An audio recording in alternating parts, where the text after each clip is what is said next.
2021 ခုနှစ်ဖေဖော်ဝါရီလမှစတင်ပြီးပြည်ထောင်စုအဆင့်အဖွဲ့အစည်းများနဲ့ပြည်ထောင်စုဝန်ကြီးဌာနများမှနိုင်ငံဝန်ထမ်းအချို့သည်အကြောင်းအမျိုးမျိုးကြောင့်ခွင့်ပြုချက်မရရှိဘဲလုပ်ငန်းခွင်ကိုစွန့်ခွာသွားကြသည့်အတွက်သက်ဆိုင်ရာဌာနများ၏အမည်မဲစာရင်း blacklist တွင်ပါဝင်နေ၍စိုးရိမ်ပူပန်စိတ်ဖြင့်အခြားနေရာများသို့တိမ်းရှောင်နေကြောင်းသိရှိရပါသည်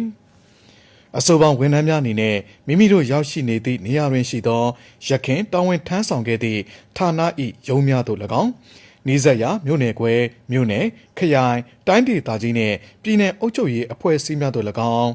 မြန်မာနိုင်ငံတန်ယုံစစ်တန်ယုံနှင့်ကောင်စစ်ဝင်ချုပ်ရုံးများသို့၎င်းပြန်လည်သတင်းပို့ဆက်သွယ်ပါရန်နှင့်ဆက်သွယ်လာသူများအားစီစစ်ပြီးပြစ်မှုကျူးလွန်ခဲ့ခြင်းမရှိသည့်ဝန်ထမ်းများနှင့်ပြစ်မှုကျူးလွန်၍ပြစ်ဒဏ်ကြခံပြီးတော့လဲ blacklist ဝင်နေသူများအားအမည်မဲစာရင်း blacklist မှဖြေလျှော့ပေးလျက်ရှိကြောင်းအမျိုးသားကာကွယ်ရေးနှင့်လုံခြုံရေးကောင်စီသတင်းထုတ်ပြန်ရေးအဖွဲ့မှထုတ်ပြန်ထားပါတယ်ခင်ဗျာ